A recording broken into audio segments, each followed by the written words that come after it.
Bonjour, bienvenue à 3600 secondes d'histoire.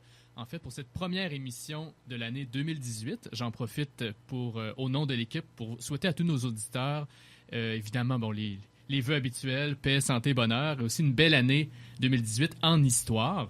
Alors, je me présente, Emmanuel Bernier, je serai votre animateur aujourd'hui pour cette émission. Je suis accompagné de ma chère collègue Chloé Chevary-Poirier. Bonsoir. Et de Samuel Lacharité à la console. Bonsoir. Alors, aujourd'hui, nous recevons... nous avons l'habitude à 3600 de recevoir des historiens, étant donné la nature de l'émission. Nous aimons aussi recevoir des spécialistes de sciences sociales, aussi de sciences, disons qu'on pourrait dire, connexes à l'histoire. Nous avons reçu la dernière session un historien de l'art, un sociologue. Nous recevons aujourd'hui une anthropologue, Madame Leila Inksetter. Bonjour. Bonjour. Alors, bienvenue à cette émission. Merci. Donc, vous avez obtenu un doctorat en anthropologie à l'Université de Montréal en 2015. Vous avez travaillé sur les différents changements, les différentes adaptations qui ont touché les Algonquins du territoire autour des lacs Abitibi-Témiscamingue. C'est un travail qui a donné naissance à un livre « Initiative et adaptation algonquine au 19e siècle » qui a paru aux éditions du Septentrion en octobre passé. Vous avez aussi une formation comme archéologue à la maîtrise, si je ne me trompe pas. C'est exact. Et vous travaillez actuellement dans le cadre d'un postdoctorat qui commence ici à l'Université Laval sur l'intégration de la justice étatique encore auprès des Algonquiens septentrionaux. Alors, tout d'abord, une question que nous posons souvent à nos invités. D'où vous vient cet intérêt là, pour la question autochtone? Mais comme vous avez mentionné, j'ai eu une première carrière comme archéologue et au départ, mon intérêt était surtout sur le caractère un peu comme un détective de ce métier-là, de cette profession-là, le fait qu'on utilise différents outils des sciences naturelles pour essayer de faire un casse-tête et reconstruire les morceaux pour comprendre l'humain dans toute sa dimension. Et ce travail-là, je le faisais en Abitibi-Témiscamingue et on côtoyait de près plusieurs communautés autochtones puisque plusieurs de nos projets étaient en partenariat avec des communautés autochtones de la région.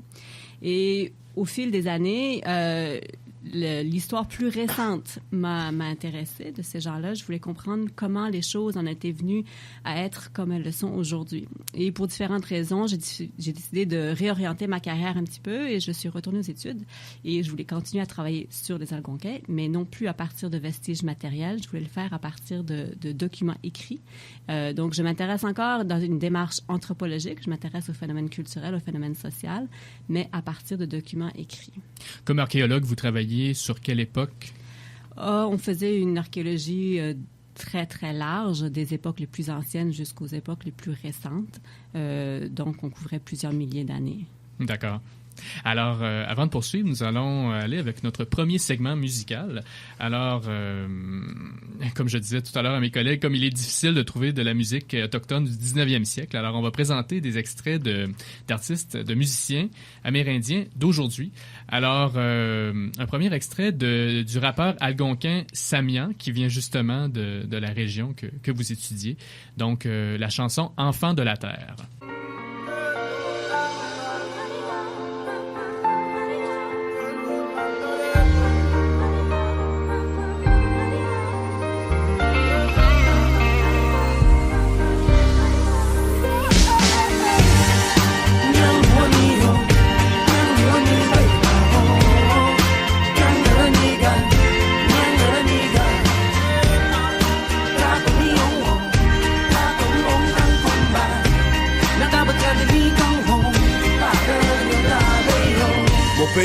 N'a pas de frontières, il n'a pas de couleur. Je suis un enfant de la terre.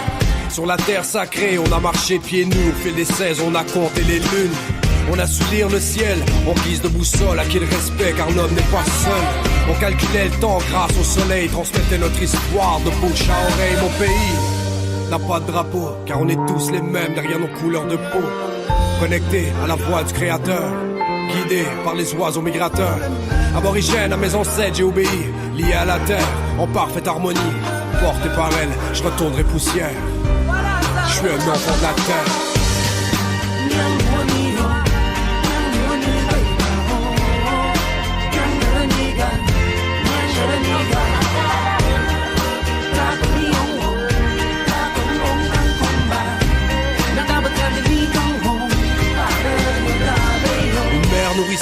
terre porteuse de vie, des forêts en guise de pharmacie. Depuis toujours on se nourrit de la terre, d'air, de la mer, des lacs et des rivières. Des millénaires sans besoin matériel, juste un chemin éclairé par le ciel. Une poussière qui a fait naître l'âme, un souffle de vie porté par la femme. Mon pays je le porte à l'intérieur de moi, et je n'oublie pas les peuples d'autrefois. On n'hérite pas de la terre de nos parents, on l'emprunte à nos enfants. De toute façon cette terre n'est pas à nous, on est à elle, on forme un tout. Ici je suis qu'une âme passagère, je suis un enfant de la terre.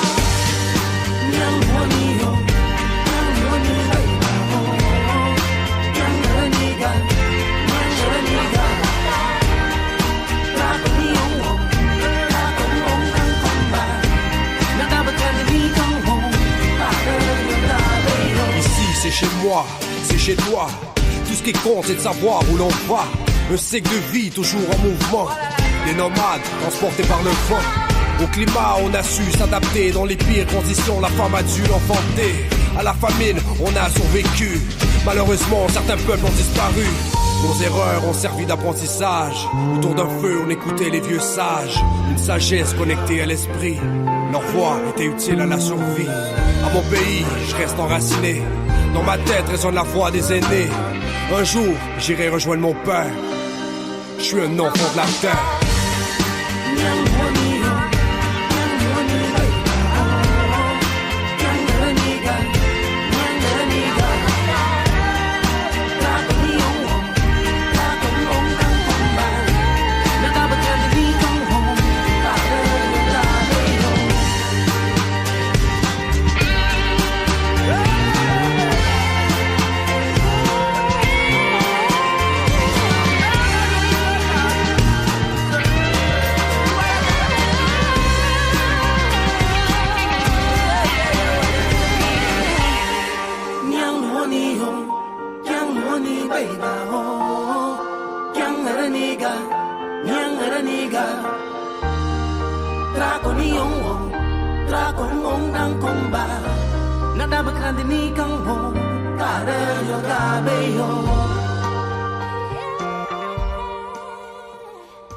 Saint-Anne, aie pitié de nous. Le cap Tourmente approche et nous risquons de nous échouer. Chut! J'écoute 3600 secondes d'histoire. Riez plus tard. Alors, nous voici de retour à 3600 secondes d'histoire sur Chiz avec notre invité, l'anthropologue Leila Ingseter. Alors, bon, nous nous penchons aujourd'hui sur le territoire de l'Abitibi-Témiscamingue. À l'échelle du Québec, bon, on sait que la première occupation connue du territoire par des humains donc remonte à 12 000 ans. Donc, on le sait là, depuis 2003, là, lorsqu'on a trouvé une pointe de projectile à cannelure près de lac Mégantic.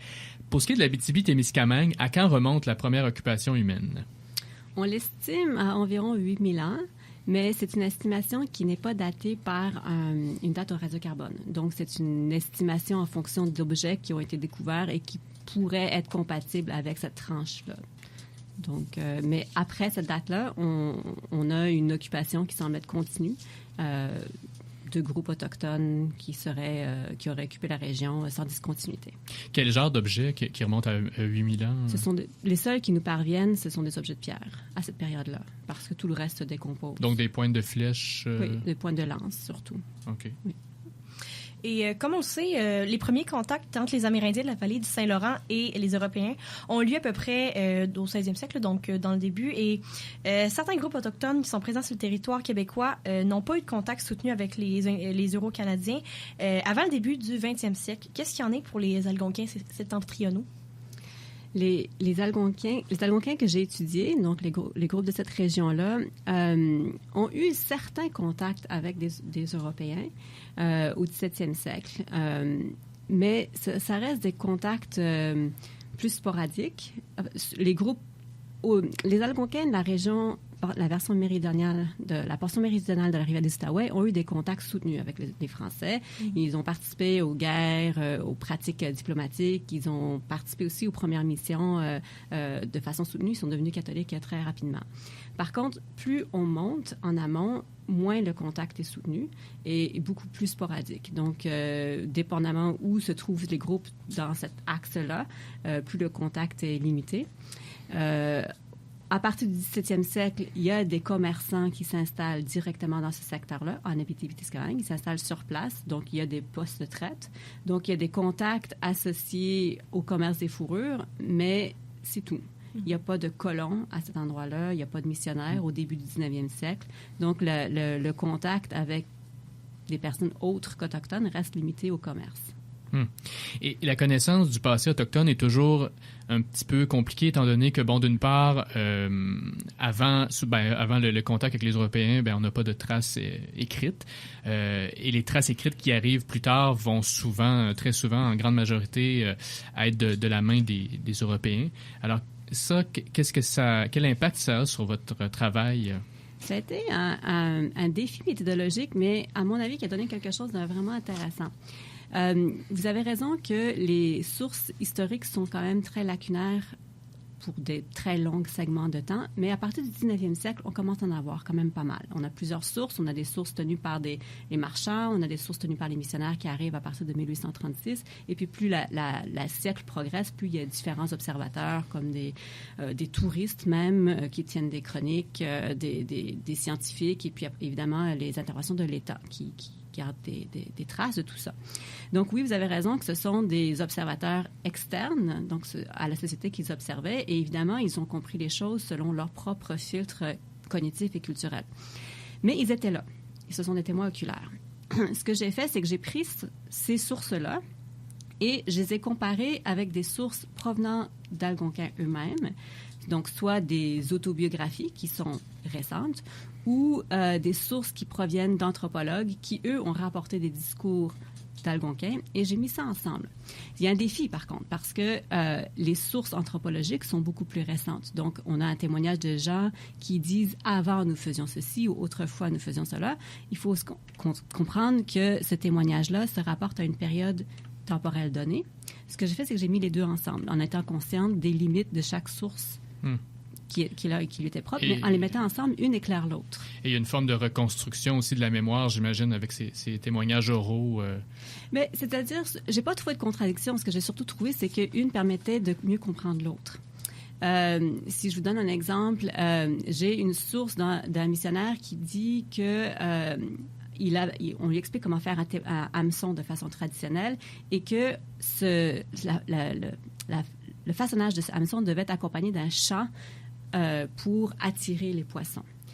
Tout seul, on ne comprend pas vraiment à quoi il fait référence. Mais si on utilise le bagage rapporté par les anthropologues, on comprend que dans l'univers spirituel autochtone, il y a tout un univers de croyances et tout un univers de chants qui sont en fait secrets qui sont associés à la chasse. Donc, lorsqu'on met les deux ensemble, on comprend ici qu'on a un indice vraiment exceptionnel sur un de ces champs de chasse-là, enfin de pêche, qui autrement serait secret et qu'on ne pourrait pas comprendre tout seul. Et puis, vous expliquez aussi dans votre ouvrage qu'il ne faut pas nécessairement penser que même si le discours des Autochtones est rapporté, par exemple, par des missionnaires, que ce discours-là est nécessairement manipulé et qu'il y avait probablement chez plusieurs missionnaires une volonté de bien rendre ces témoignages-là. Mais c'est comme n'importe quelle source, en fait. C'est un témoignage fait par un humain qui comprend les choses à sa façon. Donc, il faut être conscient des limites, mais en croisant plusieurs sources ensemble, en général, je crois que ce sont des sources rapportées de façon... les événements sont rapportés de façon exacte, évidemment avec des limites, mais elles sont crédibles dans la totalité des cas, et on peut souvent mettre certains témoignages en rapport avec d'autres, les trianguler avec d'autres sources pour une façon de valider un peu la crédibilité de l'information. Et en se basant sur ces sources-là, est-ce que vous pouvez nous dresser un portrait des populations autochtones des lacs Abitibi et Témiscamingue au début du 19e siècle, s'il vous plaît? Oui, au début du 19e siècle, ce sont des populations qui sont nomades, extrêmement mobiles, donc elles passent très, très, très peu de temps à chaque endroit. Ce sont des chasseurs.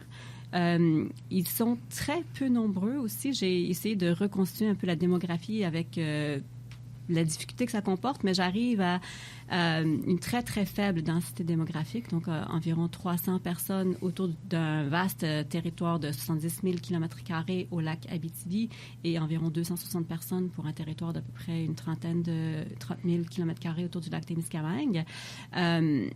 donc une très faible densité démographique et des gens qui sont toujours mobiles. Ils sont sur leur territoire de chasse. Ils ont intégré à cette date-là certains éléments précis de la culture matérielle d'origine européenne, comme les armes à feu, les couteaux de métal. Mais sinon, ils sont vraiment autosuffisants au niveau de leur alimentation. Ce sont des familles très, très petites, avec une structure sociale qui semble être très décentralisée. On a des indices de l'existence d'une structure sociale qu'on appelle la bande, mais elle reste évanescente. Elle reste très, très peu visible et probablement peu nécessaire à cette date-là. Donc, il n'y a pas vraiment besoin d'une vie de groupe très grande à cette date-là. Donc, les individus étaient assez autosuffisants. D'un point de vue alimentaire, oui. Et puis, les objets qu'ils obtenaient par voie d'échange, en échangeant les fourrures, semblent être pratiques. Et ce sont des objets qui ont remplacé les objets de pierre, en fait, assez rapidement. Et ça, c'est quelque chose qui est un phénomène qui est à l'échelle de l'Amérique qui s'est fait assez rapidement. Les armes à feu et les outils de métal ont été jugés pratiques et donc ont remplacé les objets qui étaient faits à partir de pierre auparavant. Mais ça n'empêche pas que certains outils continuaient d'être faits de façon traditionnelle parce qu'ils étaient plus adaptés, comme les formes de pièges ou les collets qui étaient faits avec des branches ou des cordages, plutôt que des pièges de métal. Et de quoi se nourrissait-on à ce moment-là? Surtout de petits gibiers. C'est vraiment la conclusion à laquelle j'arrive, ce qui est un peu étonnant puisque ces régions-là, aujourd'hui, sont vraiment le domaine de la chasse à l'orignal. Mais à cette date-là, j'ai été étonnée de constater que, en fait, l'orignal, c'est une espèce intrusive à la fin du 19e siècle. Elle a peut-être existé autrefois, il y a très longtemps, dans cette région-là, mais au début du 19e siècle, l'orignal s'arrêtait, la présence de l'orignal s'arrêtait au niveau du lac Témiscamingue et ça n'allait pas au-delà. Alors qu'aujourd'hui, l'orignal est bien présent au-delà. On peut dater l'arrivée de l'orignal à la ligne de hauteur des terres vers 1880. Donc, c'est vraiment une espèce qui a progressé au cours du siècle. Donc, au début du siècle, les gens se nourrissaient vraiment de petits gibiers, une gamme, en fait, les fourrures qui étaient échangées, les animaux, la chair était consommée. Donc, on consommait beaucoup le castor. On consommait aussi une gamme d'oiseaux, de poissons et beaucoup, beaucoup de lièvres dans le secteur du lac Abitibi. Et en termes... Oui, tu voulais y aller, Samuel? Oui, merci, Emmanuel. Je me demandais justement, vous parlez d'une grande mobilité. Là, du point de vue de l'archéologue, ça doit être assez difficile justement de repérer des sites sur un immense territoire d'un groupe aussi nomade. Comment qu'on réussit comment on parvient à trouver des sites? En archéologie, on trouve énormément de sites, mais ce sont des petits sites avec peu d'objets en général. Lorsqu'on trouve des sites qui contiennent un nombre plus important d'objets, on parle d'occupation en termes archéologiques, et une occupation en termes archéologiques, ça veut dire une occupation continue sur une période de temps plus ou moins longue, mais ça peut vouloir dire aussi que sur 100 ans, les gens sont retournés chaque année. Et à la longue, ça a fini par faire une accumulation d'objets. Donc, c'est surtout ça qu'on observe d'un point de vue archéologique. Certains sites où il y a eu des occupations répétées, et donc au final, on a quand même beaucoup d'objets. Et on trouve aussi une quantité incroyable de sites avec presque pas d'objets, parce que évidemment, en archéologie, on ne trouve que les objets qui ont survécu au temps. Oui, c'est ça. Ce qui ne représente pas la culture matérielle totale. Évidemment. Puis en plus, qu'est-ce que je voulais dire, c'est... Donc, on restait environ combien de temps sur certains sites? Est-ce que c'était très variable? Est-ce qu'on restait 2-3 mois, ensuite on partait? Ça pouvait ressembler à quoi? Pour les périodes anciennes, je ne suis pas capable de vous répondre parce que les objets ne nous permettent pas de répondre à cette question. Pour le début du 19e siècle, on a des témoignages qui nous disent que les gens restent quelques jours à chaque destination. Donc, c'est une mobilité constante. En fait, la stratégie d'exploitation des Algonquins de cette époque, c'est vraiment miser sur une mobilité très prononcée parce qu'il n'y a pas de concentration d'espèces animales. Il n'y a pas de grands troupeaux de bisons, par exemple. Donc, les espèces exploitées sont dispersées et donc, par conséquent, l'humain qui les exploite doit se disperser et doit être mobile. Et sur quel genre de lieu vous retrouvez le plus d'artefacts? Est-ce que c'est, par exemple, sur une île, certains lieux qui ont une géographie particulière? Les sites avec le plus grand nombre d'objets se trouvent effectivement souvent en bordure de lacs plus importants, probablement parce que c'est des endroits stratégiques pour y retourner d'année en année. Les sites d'hiver, qu'on soupçonne être des sites d'hiver, sont presque impossibles à trouver parce qu'ils sont à peu près n'importe où et ce serait chercher une aiguille dans une botte de foin. Donc, on trouve vraiment les objets plus accessibles aussi. Et souvent, ce sont ceux qui sont en bordure de cours d'eau. Puis en termes de sépulture, est-ce qu'on avait une pratique est-ce qu'on avait des cimetières ou est-ce qu'on pratiquait l'ensevelissement ou l'incinération? En contexte archéologique, on n'en trouve jamais de sépultures et on ne les cherche pas non plus pour des raisons de respect.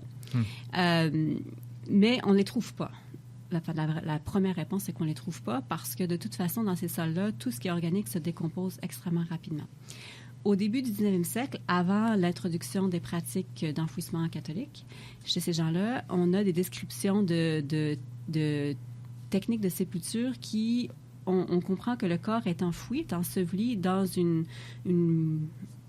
coffre, une boîte en écorce, le tout tapissé plusieurs couches d'écorce. Et après, on construit une sorte de tente, une sorte de mausolée par-dessus, aussi en écorce, et on laisse certains objets caractéristiques qui ont appartenu aux défunts. Mm-hmm. Et on parlait tout à l'heure un peu de l'organisation, de la bande, qui était une entité un peu, qui était pas si importante que ça finalement, peut-être en comparaison avec d'autres sociétés amérindiennes. On parle souvent, justement, dans d'autres tribus, de l'importance du chaman aussi. Est-ce que c'est quelque chose qui se voyait chez les Algonquins? Oui, absolument. Le chaman était un personnage important. Les conceptions spirituelles des Algonquins au début du 19e siècle font que tout le monde peut orienter le cours des événements. Donc, tout le monde peut être adepte de pratiques ou invoquer ou effectuer des rituels qui peuvent avoir une conséquence sur l'univers. Donc, tout le monde peut faire ça. Mais il y a certaines personnes qui ont plus de talent que d'autres. Et ces personnes-là, dans le jargon anthropologique, on les appelle les chamans. Les missionnaires, eux, les appellent les jongleurs au 19e siècle. On se rend compte que les personnes qui sont réputées avoir un pouvoir plus important ne sont pas distribuées au hasard. Ce sont souvent dans une même famille parce qu'il y a la conception que ce pouvoir-là se transmet dans la famille. Donc, il y a des familles très puissantes qui ont la réputation d'être capables de guérir la maladie, prédire l'avenir, de répondre à des questions qu'on se pose ou trouver des gens disparus.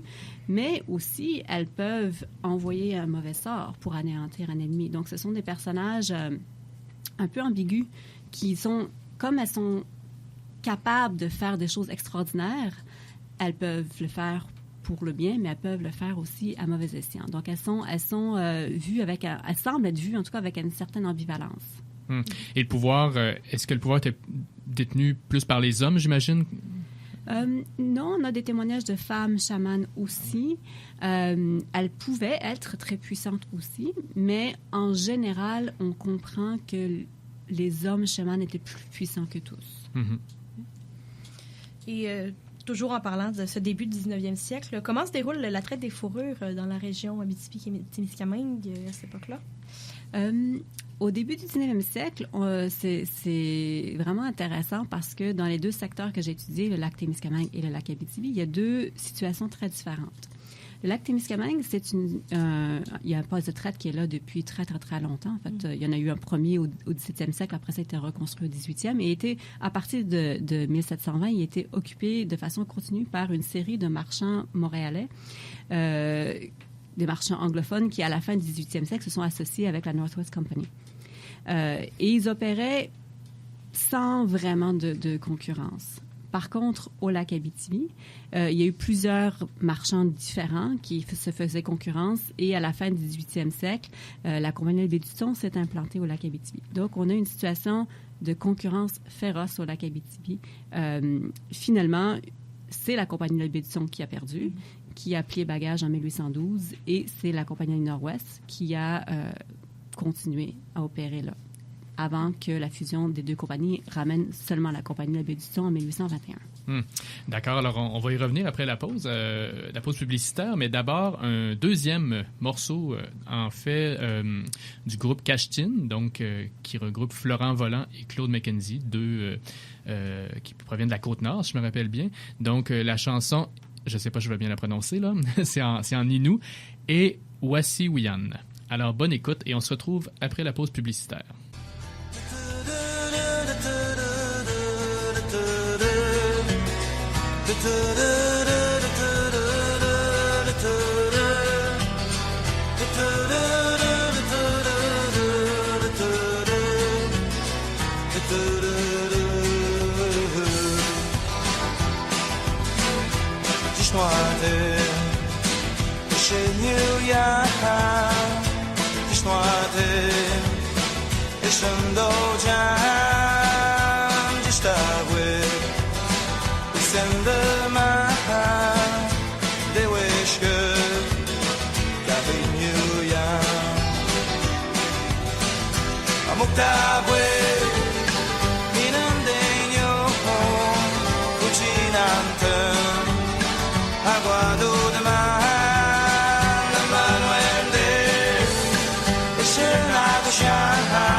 Jeanne d'Arc, tu dois libérer la France du joug de l'anglais.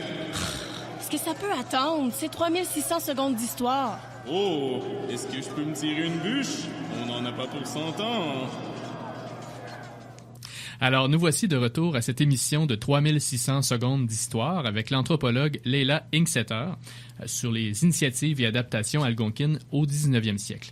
Alors, nous étions un peu arrivés au début là, des contacts vraiment plus soutenus entre les Euro-Canadiens et les Algonquins septentrionaux.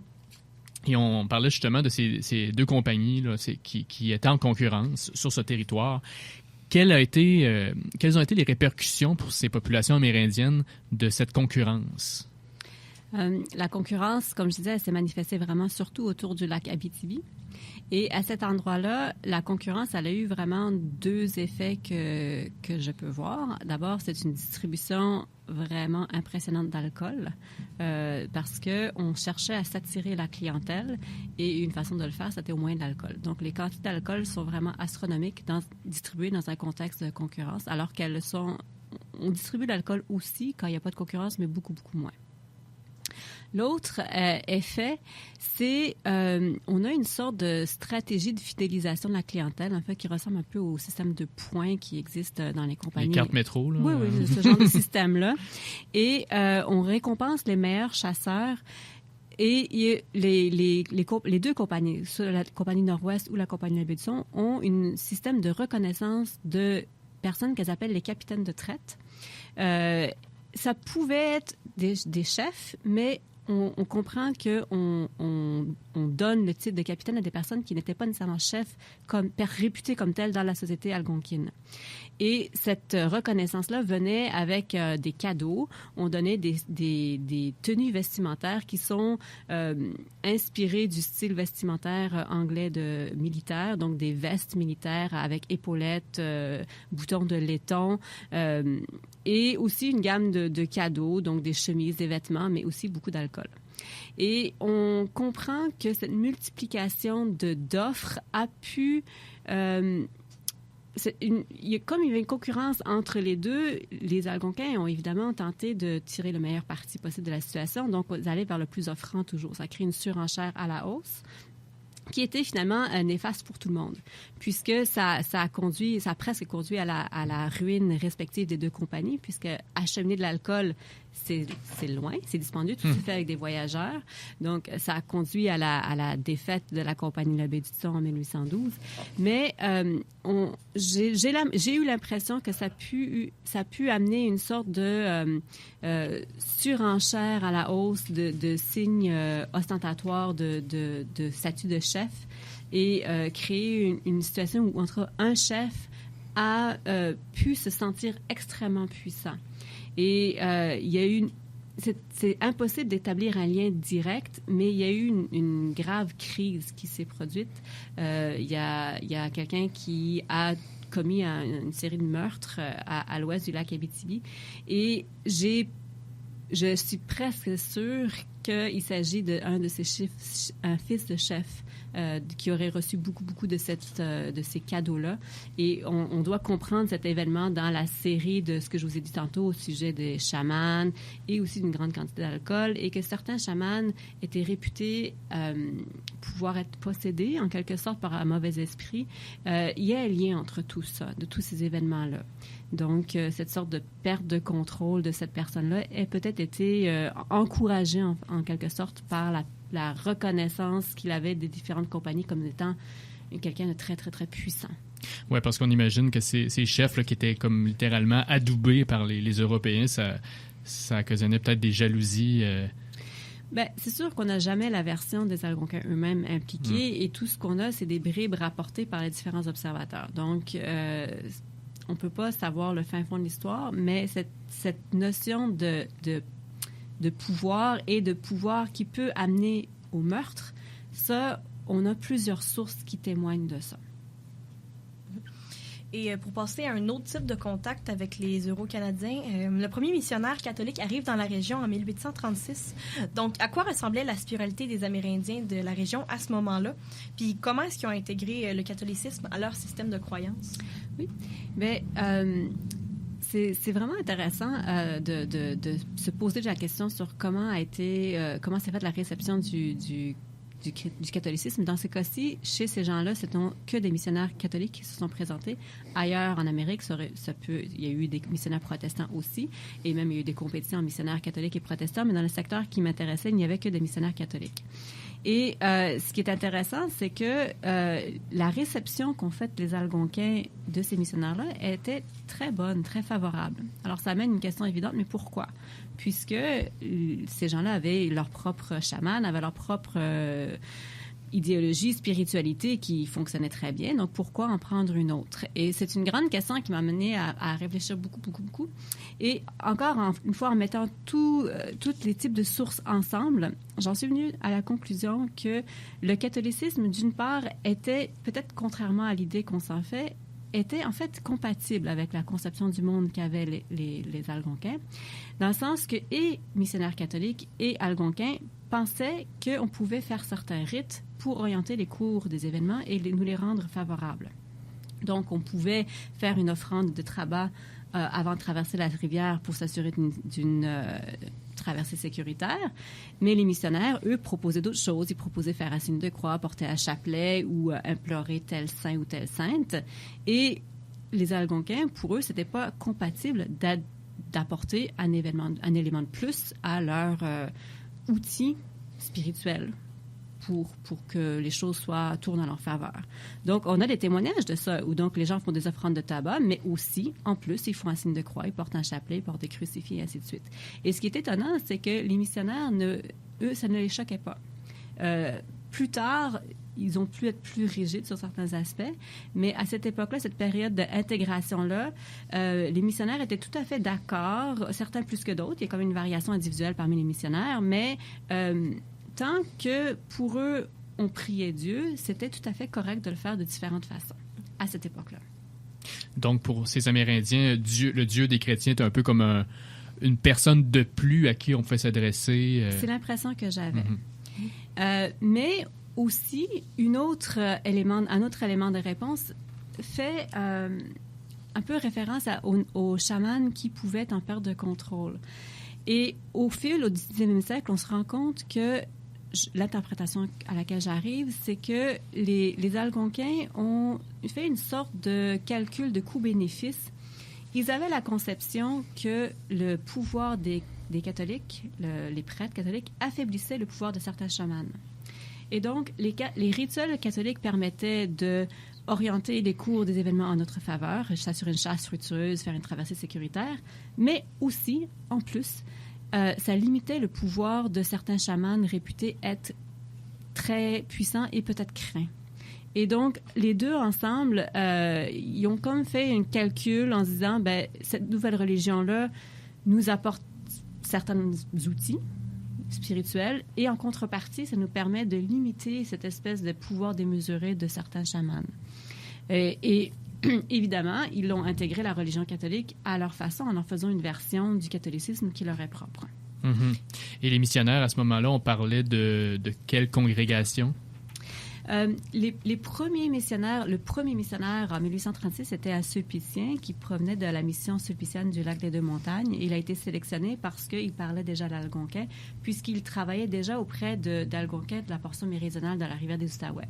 Donc, les missionnaires devaient impérativement parler la langue des personnes à qui il allait s'adresser. Donc, il devait absolument apprendre l'algonquin. Ce missionnaire-là est mort 3 ans plus tard, donc il a été remplacé par une succession de prêtres missionnaires séculiers.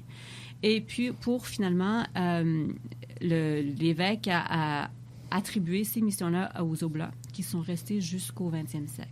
Donc, par la suite, à partir de 1844, ce ne sont que des missionnaires Oblats qui se sont présentés. À l'époque, l'évêque, on parle de Monseigneur Bourget, j'imagine? Monseigneur Bourget, oui.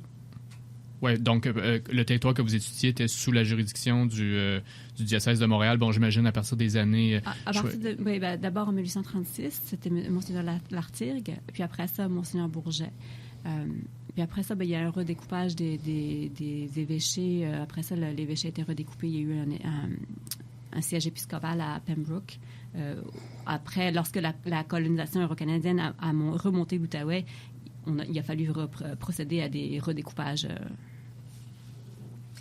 Et comment l'établissement de lieux spécifiques pour les missions a-t-il influencé la conception de l'espace chez les Amérindiens des lacs Abitibi et Témiscamingue? C'est vraiment intéressant. Je me suis rendu compte que la tenue des missions estivales a eu un impact sur la façon de fréquenter le territoire des Algonquins. Parce que les missionnaires parcouraient un territoire absolument immense. Les mêmes missionnaires se rendaient jusqu'à la baie James au courant d'un même été. Donc, ils avaient leurs voyageurs qui ramaient pour eux. Ce sont des distances absolument phénoménales. Et comme ils devaient, dans un même été, couvrir cette distance-là en canot, ils ne pouvaient pas faire des arrêts très longs. Donc, ils s'arrêtaient à certains endroits précis pour regrouper le plus grand nombre de fidèles possible avant de passer à la mission suivante. Et à chaque destination de mission, ils s'arrêtaient une dizaine de jours. C'était vraiment pas très long. Donc, l'entente était que tout le monde se réunit à la mission lors du passage de missionnaires. Et les missionnaires essayaient de faire en sorte que leur calendrier concorde avec le départ des grands convois de transport de marchandises organisés par la Compagnie La Baie du Son. Ils y réussissaient des fois, pas toujours, mais lorsqu'ils faisaient ça, les gens étaient déjà réunis sur place. Mais avant l'arrivée des missions, cette réunion pour le départ des convois était très courte. Après la tenue des missions, les gens restaient au poste de traite, au lieu de mission, pendant 2 semaines, 10 jours, 2 semaines. Et là, on s'est mis à construire des chapelles à chaque endroit, on s'est mis à construire des cimetières. Et donc, d'un lieu qui était exclusivement commercial, les postes de traite, les alentours des postes de traite sont devenus des lieux à forte connotation spirituelle et religieuse et même communautaire. Donc là, désormais, on avait un lieu pour le contact avec les défunts, des cimetières consacrés, et on en profitait de la mission pour faire les mariages, les baptêmes, des naissances qui s'étaient déroulées pendant l'année. Donc, ça devenait un haut lieu communautaire. Et au fil du siècle, les chefs, qui sont devenus chrétiens ou devenus catholiques au fil du temps, prennent une place très importante dans ces rituels-là aussi, de plus en plus importante au fil du siècle. Donc, ça devient vraiment un haut lieu communautaire et symbolique. Et quelles ont été les principales étapes de la colonisation euro-canadienne de l'Abitibi-Témiscamingue à partir du 19e siècle? Et puis, quelles ont été les conséquences de cette colonisation pour les Algonquins, en termes territoriaux notamment? Les 2 régions que j'ai étudiées, Lac-Abitibi et Lac-Témiscamingue, sont intéressantes parce qu'ils se contrastent pour le 19e siècle, dans le sens que la région autour du Lac-Témiscamingue a connu les effets de la colonisation euro-canadienne, alors qu'au Lac-Abitibi, non. La colonisation euro-canadienne s'est faite plus tard, au 20e siècle. Il faut dire, je crois, si je ne me trompe pas, que le lac Témiscamingue est plus au sud. Exactement. Donc, logiquement, oui. Oui, exactement. En fait, la colonisation euro-canadienne dans le secteur du Témiscamingue, c'est vraiment dans le sillage du développement de la foresterie et de la colonisation agroforestière qui la suit, et donc qui remonte l'Outaouais et arrive au pied du lac Témiscamingue. En fait, la foresterie, on peut la dater vers 1836, mais elle se développe vraiment à partir des années 1870. Et la colonisation en tant que telle, qui arrive à sa suite, se fait vraiment dans les années 1880.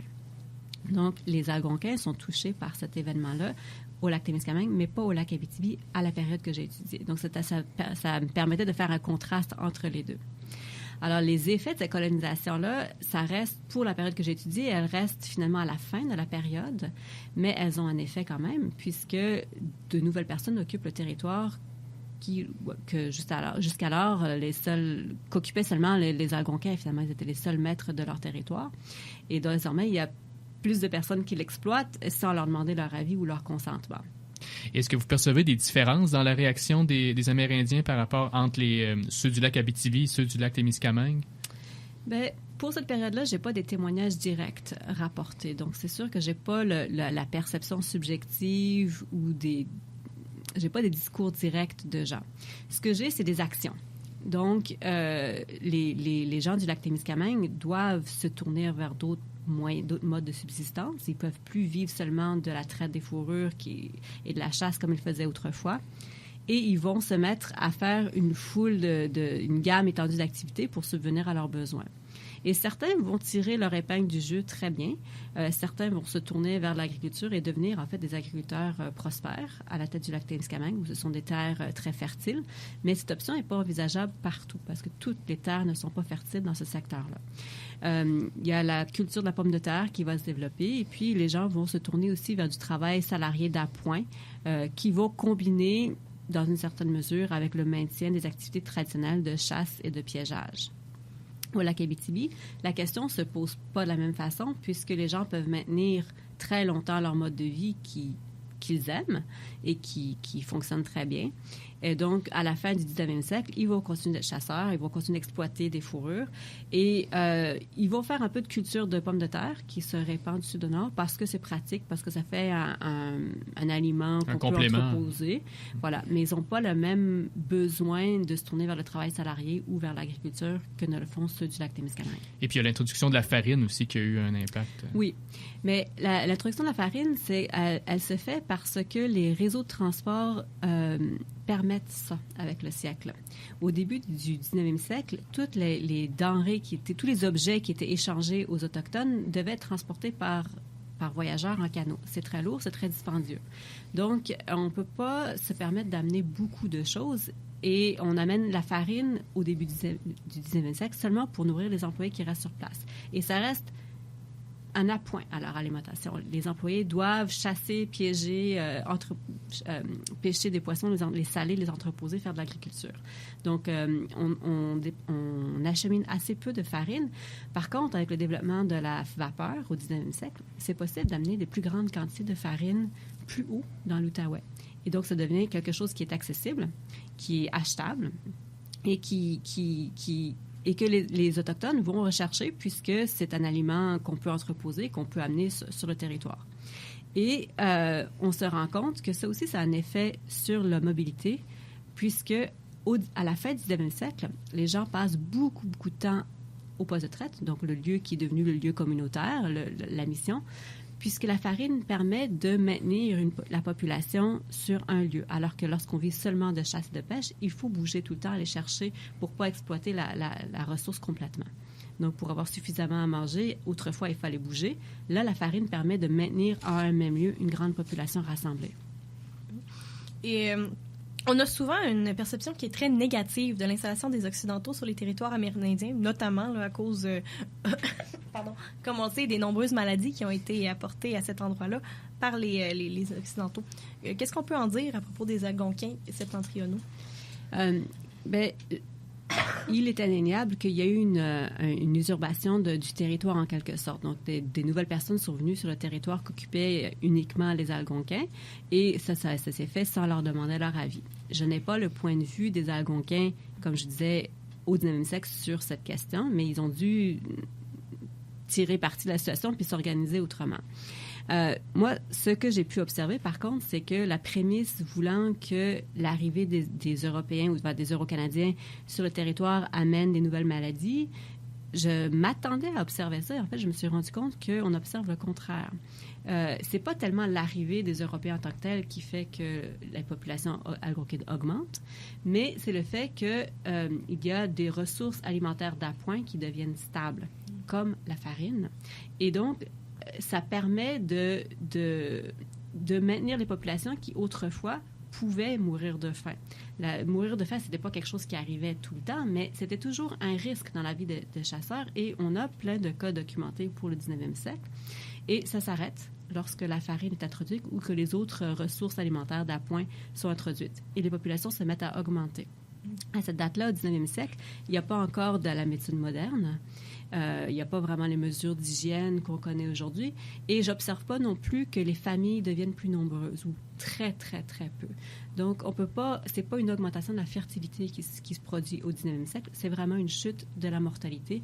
Et je crois que le facteur le plus significatif pour l'expliquer, c'est vraiment la faim, une sécurité alimentaire accrue. Et évidemment, qui dit colonisation dit arrivée progressive de l'État. Et est-ce que cette arrivée de l'État, on parle entre autres en termes de mode de scrutin, est-ce que cela va avoir une influence sur les structures politiques au sein des bandes, au sein des groupes? Oui, beaucoup.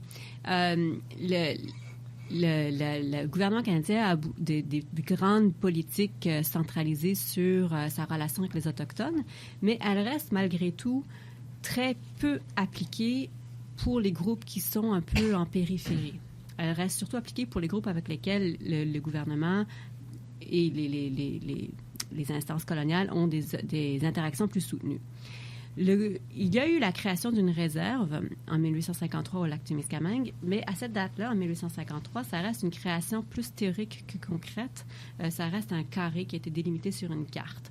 La réserve va être occupée graduellement dans la deuxième moitié du 19e siècle par les Algonquins, puisque, comme il y a des colons qui arrivent sur le territoire, ça devient un lieu qu'ils peuvent occuper tranquille.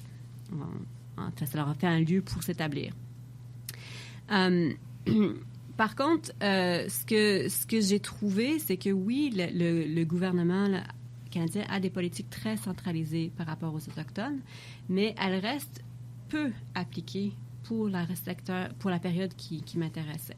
Donc, même si on connaît la loi sur les Indiens, par exemple, même si cette loi-là existe, dans les faits, ça a peu d'incidence dans la vie des gens pour une longue période. Et à ma grande surprise, j'ai trouvé que les Algonquins avaient adopté de façon volontaire le mode de scrutin qui découlait de la loi sur les Indiens eux-mêmes, alors que le gouvernement canadien n'avait pas tenté de l'imposer. C'est vraiment les Algonquins qui ont vu cet outil comme une façon de peut-être de régler certaines dissensions. Donc là, on va voter pour qui va être le chef, une façon de régler certains problèmes et aussi une façon de écarter encore peut-être certains chamans qui étaient craints. Donc, c'est une nouvelle façon de choisir un représentant politique.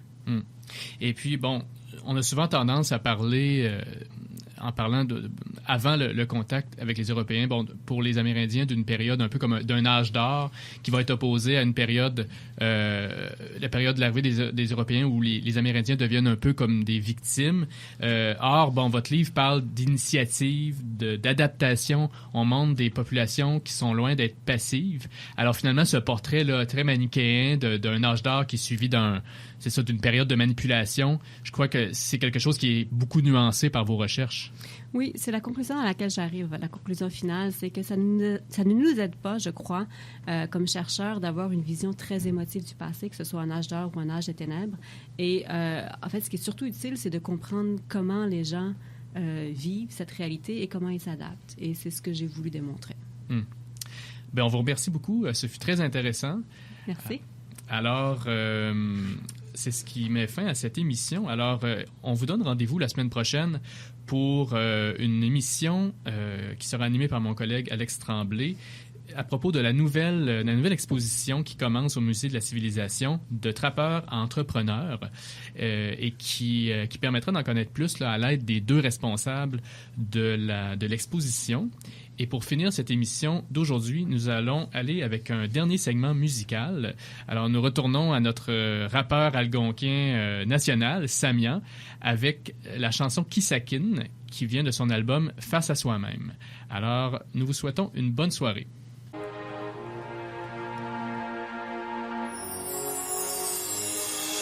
Gizagin Gizagin Gizagin Gizagin C'est dur connaître l'amour quand tu sais pas ce que c'est.